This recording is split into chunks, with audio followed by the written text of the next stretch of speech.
welcome to MGS News. I'm your reporter Will Dinley, and today we're going to be thinking about education and how new teachers settle into their new job. To help us with this subject we have Miss Murray. So, how was your first day at MGS? My first day was very confusing. It was a new building, so I'd come from another school which was much smaller than this one. This one's twice the size of my other school. So there was a lot of students, a lot of people milling around. There were twice as many rooms to work out where they were and where I was supposed to be. So yeah, it was a big difference. And related to that, how easy was it to find your way around the school? Very hard, actually. I struggled to get my way around for the first maybe 2.5 weeks. I had to keep asking people to show me the way. I kept walking down wrong corridors and turning around, having to go back again. So yeah, it was very confusing, but I got there in the end. How was the behaviour of the students that you were teaching in the first couple of days? The first couple of days, very good actually. Yeah, I was very impressed. They were all very respectful and yeah, it was very good behaviour. And how was the behaviour of the students getting between lessons, do you think, or lining up outside the rooms?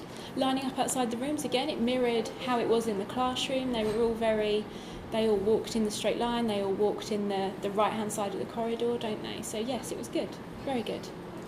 How will the new changes in the curriculum affect you? Well, because my subject is English, there is a new curriculum for Key Stage 3 and Key Stage 4.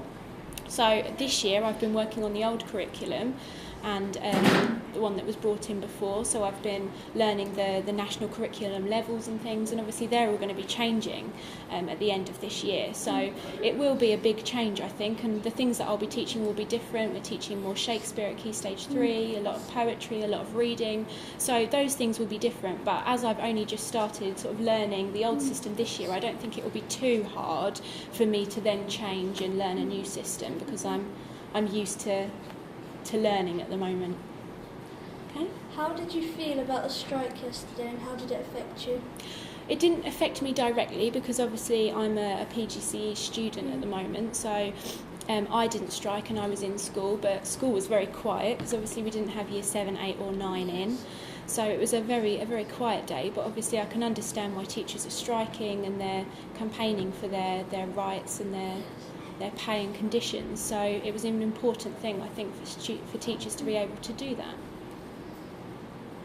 What lessons do you teach and how will you engage the students in those subjects? I teach English, so in that comes sort of drama and media as well occasionally. I mainly use sort of active techniques and able to get students to learn. I vary the way I teach in the classroom quite a bit, so we go from sort of visual learning to maybe auditory or kinesthetic, so getting students to do things actively and learn through doing is one of the techniques that I use, but I mainly try and change it from day to day and from lesson to lesson to keep things interesting and engaging. And related to that, how will you try to make the students like you more than the other lecturers?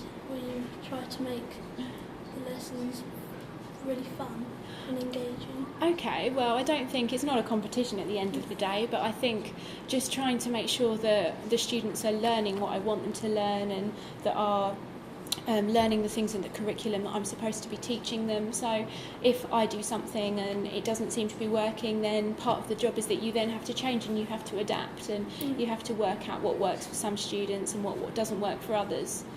So that's all part of my job. Are there any years that you find really difficult to teach, and how will you adapt to them in the future? I think all of the years are difficult in their own way. They all bring their own challenges and there are all different considerations that you have to bring in when you're thinking about teaching them.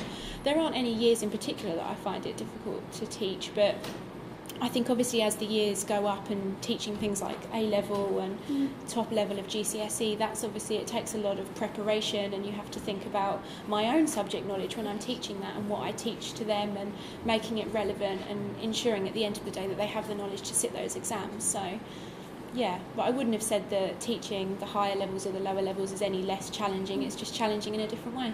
Last question, how will you teach and how will you make your lesson? What plans do you have for the future? What plans do I have for the future?